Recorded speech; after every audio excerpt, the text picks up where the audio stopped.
관심을 행동으로 나타내는 것이 사랑. 사랑이 아닌 것들을 살펴봤으니 지금부터는 어떤 것이 사랑인지를 알아보자. 2장의 서론에서 사랑의 정의는 노력을 내포한다고 언급했다. 자신을 확장할 때 한 발자국 더 내딛고 1미터를 더 걸을 때 그러기 위해서 우리는 게으름이라는 타성이나 두려움의 저항에서 벗어나고자 한다. 자신의 확장을 위해 게으름의 타성과 싸우면서 움직여 나가는 것을 우리는 노력이라고 한다. 두려움에 맞서 나아가는 것을 용기라고 한다. 그렇게 보면 사랑은 일종의 노력이나 용기다. 특히 사랑은 자신이나 다른 사람의 영적 성장을 위해 시도하는 노력과 용기다. 우리는 영적 성장을 지향하는 이외에 다른 목적에도 용기와 노력을 쏟아 부을 수 있다. 그러므로 노력과 용기가 필요한 모든 일이 반드시 사랑은 아니다. 그러나 사랑은 우리 자신의 확장을 필요로 하기 때문에 언제나 노력 아니면 용기이기도 하다. 어떤 행동을 하면서 노력이나 용기가 가미되지 않는다면 그것은 사랑의 행동이 아니다. 여기에 예외란 없다. 사랑할 때 가장 먼저 노력해야 할 일은 상대방에게 관심을 갖는 것이다. 다른 사람을 사랑할 때는 그 사람에게 관심을 기울인다. 즉 그의 성장에 관심을 갖는 것이다. 이는 우리 자신을 사랑할 때 자기 성장에 관심을 두는 것과 같은 이치다. 어떤 이에게 관심이 가면 그 사람을 돌보게 된다. 누군가에게 관심을 기울이기 위해 현재 몰두하는 일을 제쳐두는 노력이 필요하고 적극적으로 의식을 바꿔야 한다. 관심은 의지의 행동으로서 정신의 타성에서 벗어나려는 노력인 것이다. 이러한 노력에 대해 롤로 메이는 사랑과 의지에서 다음과 같이 피력했다. 현대의 모든 정신분석 방법을 다 이용해서 의지를 분석할 때 우리는 관심이나 의도라는 차원으로 돌아가는 자신을 발견한다. 다시 말해 의지를 발휘하기 위한 노력은 진정 관심을 가지려는 노력이다. 의지를 발휘할 때 나타나는 긴장은 의식을 명료하게 유지하려는 노력이며 즉 집중적인 관심을 유지하기 위한 것이다. 관심을 행동으로 나타낼 수 있는 가장 평범하고 중요한 방법은 말을 들어주는 것이다. 막대한 시간을 듣는 데 보내면서도 사람들 대부분은 그 시간을 낭비한다. 왜냐하면 대체로 잘 들으려고 하지 않기 때문이다. 어느 산업심리학자가 지적하기를 학교는 아이들에게 미래에 자주 사용할 것은 가르치지 않고 별로 활용하지 않을 것을 가르치는데 시간을 허비한다고 했다. 기업의 임원이라면 읽는 데는 1시간, 대화에는 2시간, 듣는 것에는 8시간을 할애해야 한다. 그럼에도 불구하고 학교는 학생들에게 책 읽는 법을 가르치는데 대부분의 시간을 할애한다. 말하는 법에는 그나마 약간의 시간이라도 안배하지만 대체로 듣는 법에는 조금의 관심도 없다. 학교에서 가르치는 내용과 졸업 후 할 일이 꼭 일치해야 하는 것은 아니다. 그러나 학생들에게 잘 듣는 방법은 반드시 훈련시켜야 한다. 듣기를 수월하게 할 수 있게 교육하자는 것이 아니라 잘 듣는 것이 굉장히 어렵다는 것을 알도록 하자는 것이다. 잘 듣는다는 것은 관심을 실천에 옮기는 것이고 반드시 많은 노력이 필요한 일이다. 많은 사람들이 잘 들을 줄을 모르는 것은 이러한 것을 깨닫지 못했거나 잘 들으려고 노력하지 않기 때문이다. 얼마 전 유명한 사람의 강연을 들었다. 그는 내가 오랫동안 흥미를 갖고 있던 심리학과 종교 관계에 관한 주제로 강의를 했다. 흥미를 가졌던 만큼 나는 그 과제에 어느 정도 전문 지식을 가지고 있었다. 강연이 시작되자마자 나는 강사가 위대한 현인이라는 것을 알았다. 모든 사례를 열거해가며 청중이 이해하기에는 난해한 추상적 개념을 이해시키려고 열심히 노력을 접하면서 그의 사랑을 가슴 깊이 느낄 수 있었다.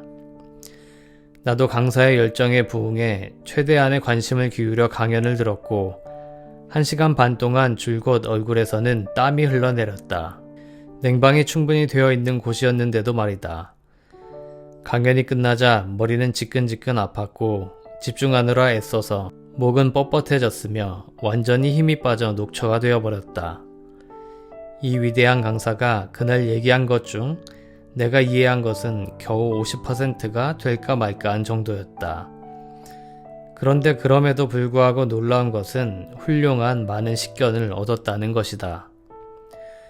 강연장에는 교양을 쌓으려는 많은 사람들이 참석했는데 강연 후 조촐한 다과 시간에 청중 속을 오가며 그들의 반응을 살폈다. 대체로 그들은 낙심했다. 익히 강사의 명성을 들어 큰 기대를 했지만 강의를 이해하기 힘들었고 혼란스러웠다는 것이다. 강사는 청중이 원했던 만큼 유능하진 않았다. 어떤 부인은 머리를 끄덕이며 그는 정말 우리에게 말해준 것이 아무것도 없어요 라고 장담했다. 다른 사람들과 달리 나는 이 위대한 강사에게서 많은 것을 들을 수 있었다. 그의 말을 잘 듣기 위해 노력하려는 마음이 있었다는 딱 그 이유 때문이었다. 2가지 이유 때문에 그런 마음이 생겼다. 첫째는 그의 위대함을 알아보았고 그의 강연이 매우 가치 있다는 것을 알았기 때문이고, 둘째는 그가 들고 나온 주제가 내가 평소에 흥미있어 하던 것이었기 때문이다. 나는 그의 강연을 깊이 소화하고 흡수해 나 자신의 이해력과 영적 성장을 증진시키고 싶었다. 내가 열심히 들은 것도 사랑의 행동이었다. 주목할 만한 가치가 큰 사람이라고 생각했기 때문에 그를 사랑할 수 있었다. 또한 나의 성장을 위해 노력할 마음이 있었기 때문에 나는 나 자신을 사랑했다. 그는 선생이었고 나는 학생이었으며 그는 주는 사람이고 나는 받는 사람이었으므로 내 사랑은 근본적으로 나 자신을 향한 것이었다. 우리 관계에서 나는 무언가를 얻으리라는 기대감에서 행동한 것일 뿐 그에게 무언가를 주겠다는 동기는 없었다. 어쨌든 그는 청중 가운데 나의 집중력, 나의 관심, 내 사랑의 뜨거움을 느낄 수 있었을 것이다. 그리하여 그것으로 자신의 열강에 충분히 보상받았을 것이다. 앞으로 반복해서 보겠지만 사랑이란 예외 없이 양방통행이며 받는 사람이 줄 수도 있고 주는 사람이 역시 받을 수 있는 서로에게 이익이 되는 현상이다. 앞의 예는 받는 자로서 경청하는 역할이지만 아주 흔한 경우인 주는 자로서 경청해야 하는 상황도 살펴보자. 예를 들면 아이들의 말을 경청하는 경우다. 이 경우는 나이에 따라 달라진다. 6살 된 1학년 아이를 생각해보자. 아이는 거의 끊임없이 이야기할 것이다. 부모가 어떻게 이 끊임없는 조잘거림을 감당할 수 있겠는가? 제일 쉬운 방법은 그것을 금지하는 일이다. 믿지 못하겠지만 실제로 아이들이 얘기하는 것이 허용되지 않는 가정도 있다. 그런 가정에서는 아이란 보이기만 해야지 짓거려서는 안 된다는 격언이 하루 24시간 적용된다. 이런 아이는 보이기는 하지만 전혀 다른 사람과 상호작용하지 못하고 방구석에서 소리 없이 어른을 쳐다보는 그늘에 가려진 벙어리 구경꾼에 지나지 않는다. 두 번째는 제잘거리는 것을 방관하면서 듣지 않는 방법이다. 그래서 실제로는 아이와 아무런 상호작용을 하지 않고 아이는 말 그대로 허공에 대고 말하거나 독백을 한다. 이때 아이의 말소리는 단지 주위에서 들리는 소음 정도로서 귀에 거슬릴 수도 있고 그렇지 않을 수도 있다. 세 번째 방법은 듣는 척하면서 하던 일을 그대로 하거나 하던 생각을 그대로 하면서 아이들을 주목하고 있는 것 같이 보이는 것이다. 즉, 그래 또는 그거 좋구나 라며 독백에 보조를 맞춰 적절하다고 생각되는 때에 때때로 소리를 내주는 식이다. 네 번째 방법은 선택적으로 들어주는 것이다. 이것은 특별한 민첩성이 요구되는 행동 유형으로 부모가 듣는 채 하는 동안 아이가 무언가 중요한 것을 이야기하는 것 같으면 귀를 쫑긋 세워 들으면서 최소한의 노력으로 쭉정이와 알곡을 구별하기를 바라는 방법이다. 여기서의 문제점은 선택하고 구분해내는 인간의 능력이 그다지 뛰어나지도 능률적이지도 않기에 상당한 양의 쭉정이를 얻고 많은 알곡을 잃는 경우가 허다할 수 있다는 것이다. 다섯 번째 마지막 방법은 진심으로 들어주는 것이다.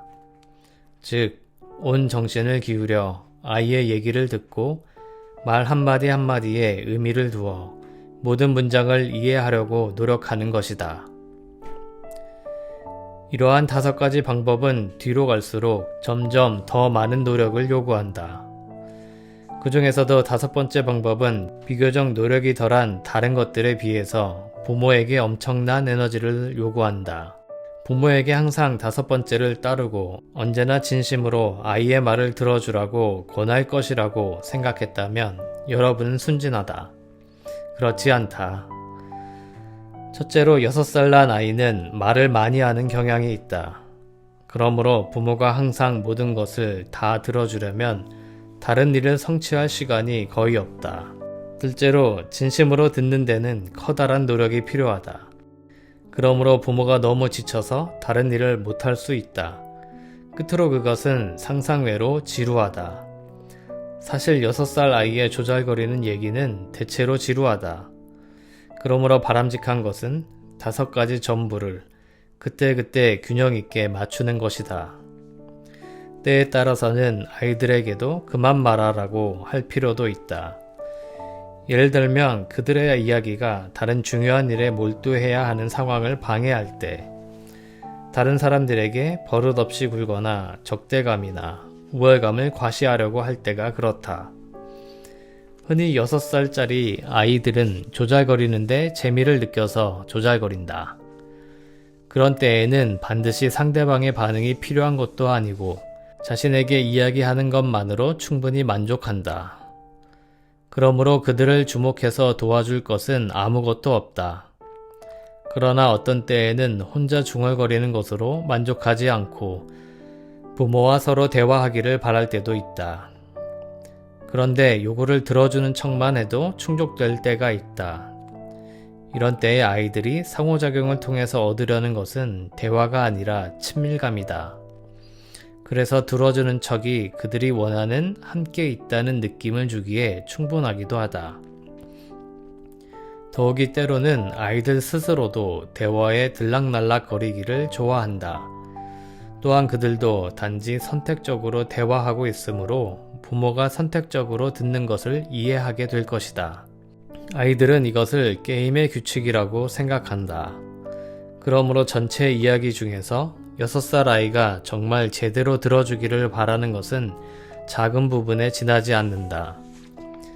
부모 노릇을 하려면 아주 복잡한 과제가 너무 많다.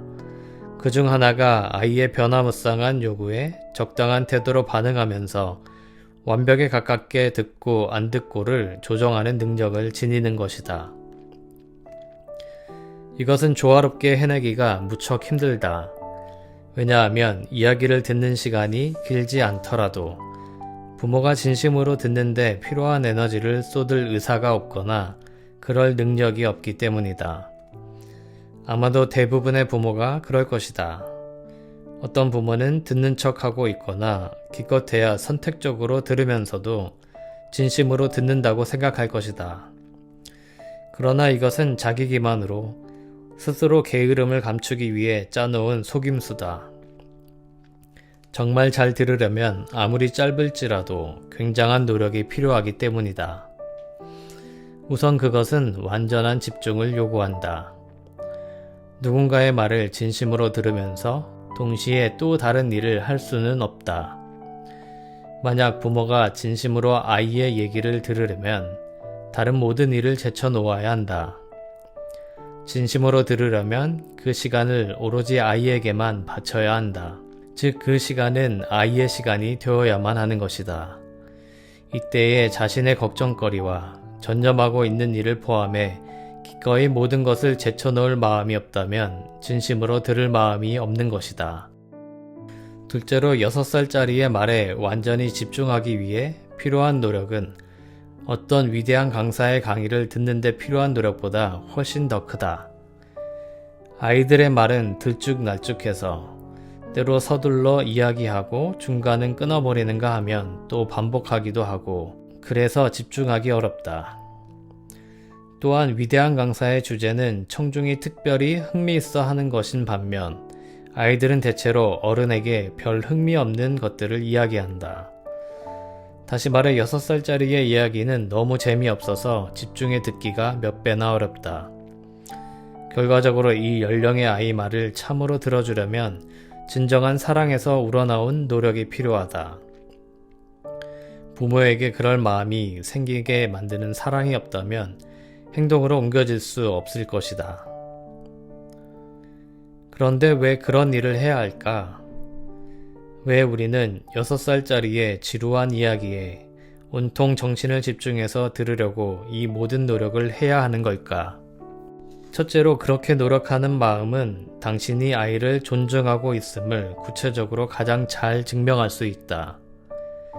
위대한 강사에게 보인 것과 똑같은 존중을 보여주면 아이는 자신이 소중히 여겨진다는 것을 알고 스스로 소중하다고 느낄 것이다. 내가 소중한 사람이라는 것을 가르쳐주기 위해선 아이들을 소중하게 여기는 것보다 더 나은 방법이 없다. 둘째로 아이들은 자신이 소중하다고 느끼면 느낄수록 소중한 것을 더 많이 이야기하기 시작한다. 아이들은 당신이 기대하는 만큼 행동하려고 노력할 것이다. 셋째로는 귀를 기울일수록 말하다 쉬고 더듬거리고 순진하기 이를 데 없는 그 제잘거림 속에서 아이가 참으로 가치 있는 소리를 하고 있다는 것을 깨달을 것이다. 위대한 지혜는 어린아이의 입을 통해 나온다는 격언은 진심으로 아이의 이야기를 듣는 사람이라면 누구나 절대적인 진리로 여길 것이다. 뿐만 아니라 아이의 이야기에 귀를 기울이다 보면 아이의 특별함도 쉽사리 깨닫는다. 그리고 아이의 특별함을 인식하면 할수록 아이의 이야기를 듣고 싶은 마음도 더 커질 것이다. 그리하여 당신은 더 많은 것을 알게 된다. 넷째로 아이에 대해서 아는 것이 많으면 많을수록 더 많은 것을 가르칠 수 있다.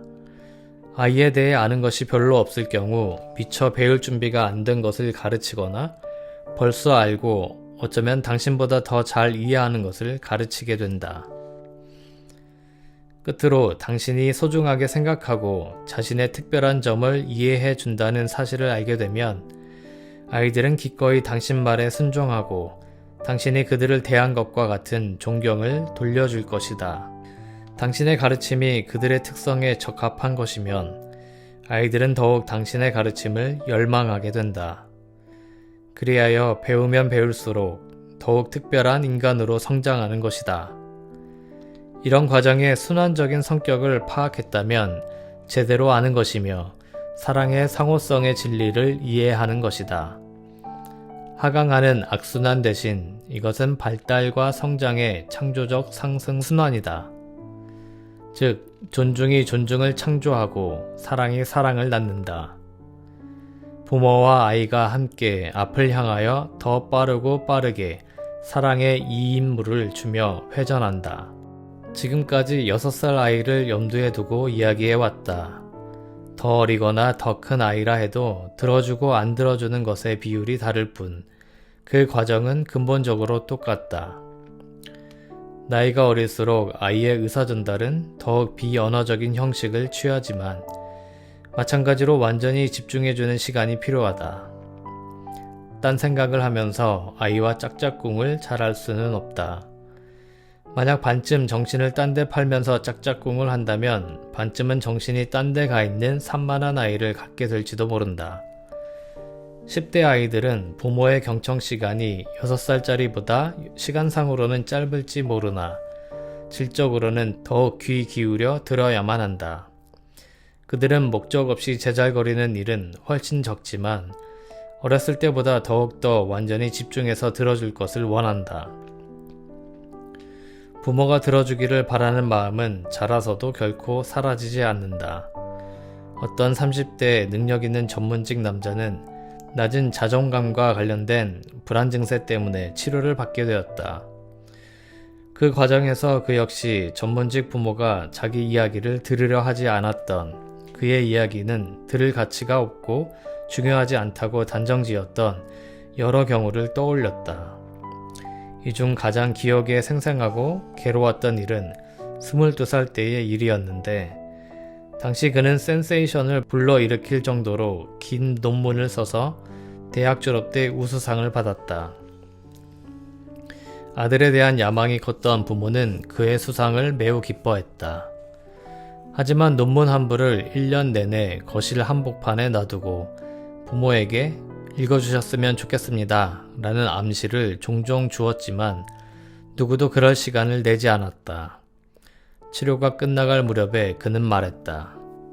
부모님께 가서 단도직입적으로 저기 제발 제 논문 좀 읽어주실래요? 제가 무슨 생각을 하는지 좀 알아보고 평가해주세요. 라고 부탁했더라면 논문을 읽었을 것이고 그와 관련해서 저를 칭찬했을 겁니다. 하지만 그건 내 얘기를 들어달라고 구걸하는 꼴이었겠지요. 22살에 부모의 관심을 받고 싶어서 사정사정하며 돌아다닌다면 정말 바보 같았겠죠? 관심을 구걸해야만 하는 상황은 제게 존중받고 있다는 느낌을 주지 못했을 것입니다. 진심으로 들어주고 다른 사람에게 온전히 집중하는 것은 언제나 사랑의 표현이다. 진심으로 듣기 위해 꼭 필요한 요소는 괄호로 묶는 훈육이다. 그것은 가능한 한 말하는 사람의 내면 세계를 그의 입장이 돼서 경험하기 위해 자신의 편견, 판단 기준, 욕구들을 일시적으로 포기하거나 제쳐두는 것을 말한다. 이렇게 말하는 사람과 듣는 사람의 합일은 실제로 우리 자신을 확장하고 확대하는 것이며 이러한 경험을 통해 늘 새로운 지식은 획득된다. 더욱이 진심으로 듣는 것은 괄호로 묶기, 즉 자신을 제쳐두는 것이므로 이것은 또한 다른 사람을 일시적으로 완전히 받아들이는 것이기도 하다. 이렇게 받아들여지고 있음을 느끼면 말하는 사람은 상처받을 가능성이 많이 줄어든 것을 느끼고 듣는 이에게 마음속에 간직하고 있던 것을 개방하고 싶은 마음이 더 커진다. 이렇게 됨으로써 말하는 사람과 듣는 사람이 서로를 더 이해하게 되고 사랑의 이임무가 다시 시작되는 것이다. 괄호로 묶는 훈육과 모든 관심을 집중하는 데에는 에너지가 아주 많이 필요해서 단지 사랑으로, 다시 말해서 서로의 성장을 위해 자신을 확장하려는 의지로만 달성될 수 있다. 대부분의 경우 우리에게는 이런 에너지가 없다. 사업상 거래나 사교적인 인간관계에서 아주 열심히 듣는다고 생각할지라도 우리는 대체로 마음속에 어떤 고정된 의견을 바탕으로 선택적으로 듣는다. 우리는 들으면서 원하는 결과를 어떻게 얻어낼지, 그리고 어떻게 하면 가능한 한 빨리 대화를 마칠 수 있는지, 아니면 더 유리한 방향으로 다시 끌고 갈 수 있을지를 생각한다. 진심으로 듣는 것은 사랑을 행동으로 실천하는 것이므로 결혼 생활에서만큼 이것이 적합한 데는 없다. 그런데도 대개의 부부는 상대방의 이야기를 결코 진심으로 듣지 않는다. 그래서 부부가 상담이나 치료를 받으러 왔을 때 치료사가 수행할 주요 과제는 상대방의 이야기를 듣는 법을 가르치는 것이다. 그러나 이 일은 적지 않게 실패한다.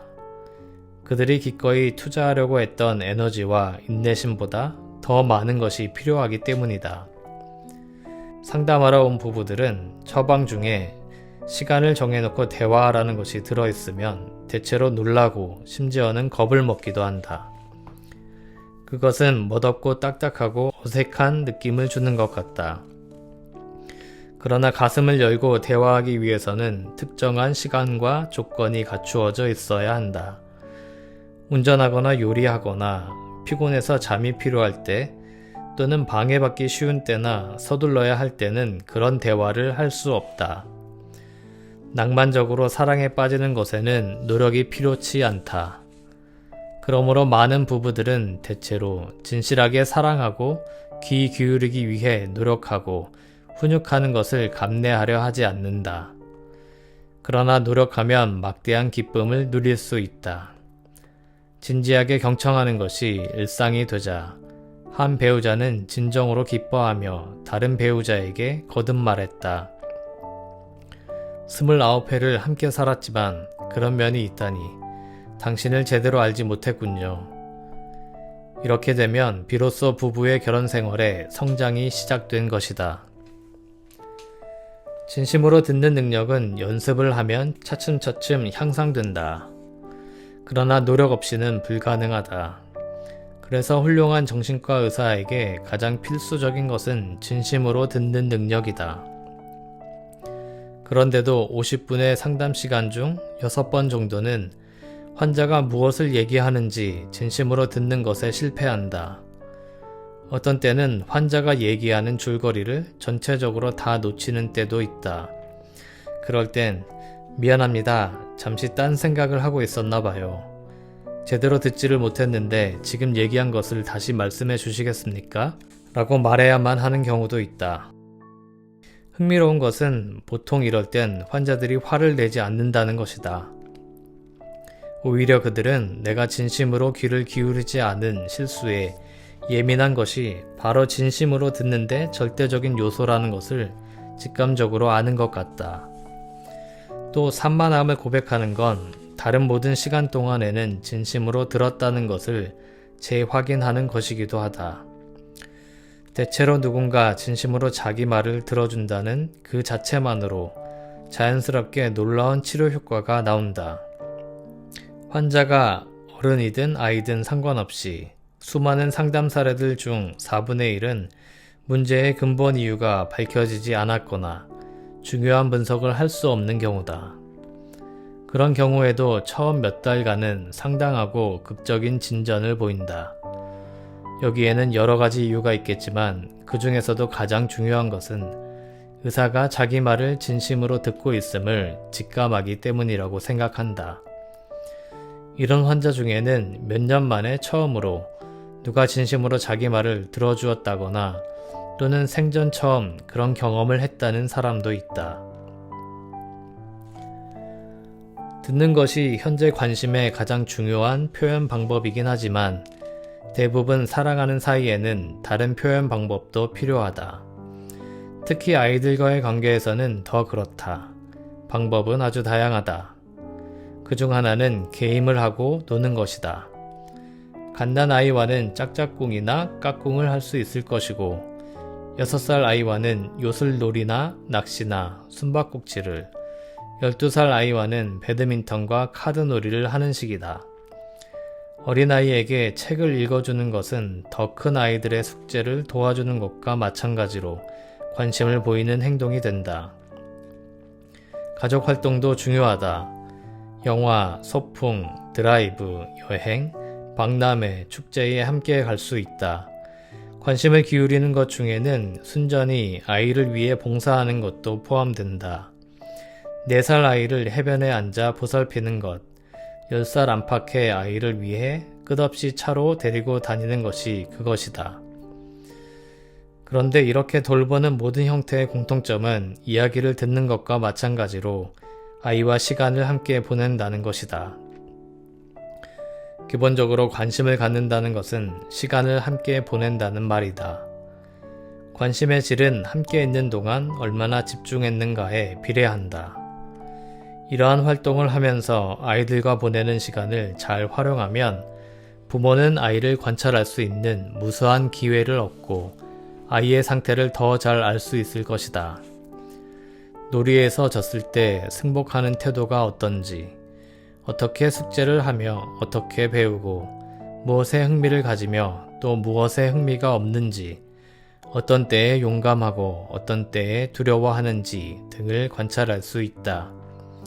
이 모든 것이 자녀를 사랑하는 부모에게는 없어서는 안 될 중요한 정보들이다. 이렇게 놀이를 하면서 아이와 함께 지내는 시간은 부모가 삶의 기술을 가르쳐주고 훈육의 근본적인 원칙을 가르칠 수 있는 많은 기회를 제공한다. 아이를 관찰하고 가르치는데 놀이가 유용하다는 것은 놀이치료의 근본 원리이기도 하다. 경험이 많은 아동치료사는 중요한 관찰과 치료 차원의 개입을 위해 아동 환자들과 함께 놀이를 하며 시간을 보내는데 대단히 능숙하다. 4살 아이를 해변에 앉아 지켜보는 것, 6살 아이의 밑도 끝도 없는 얘기를 집중해서 들어주는 것, 10대 아이에게 운전하는 법을 가르치는 것, 배우자가 사무실이나 세탁방에서 있었던 그날 일을 이야기할 때 진심으로 들어주는 것, 꾸준히 인내심을 발휘하고 가능한 한 많은 것을 괄호로 묶어두려고 하면서 배우자 내면의 문제를 이해하는 것, 이 모든 것들은 때로 지루하며 대체로 불편하며 언제나 에너지를 고갈시킨다. 그것은 노력이 들어가기 때문이다. 좀 더 게으르면 우리는 그것을 전혀 이행하지 않을 것이다. 좀 덜 게으르면 그것들을 더 자주 하거나 더 잘 이행할 것이다. 사랑은 노력이기 때문에 사랑하지 않음의 본질은 게으름이다. 게으름이란 주제는 대단히 중요하다. 이것은 지금까지 다루어온 훈육과 사랑이라는 주제에 내재된 숨겨진 주제라고 할 수 있다. 마지막에 가서 이 부분을 좀 더 명확하게 다룰 것이다.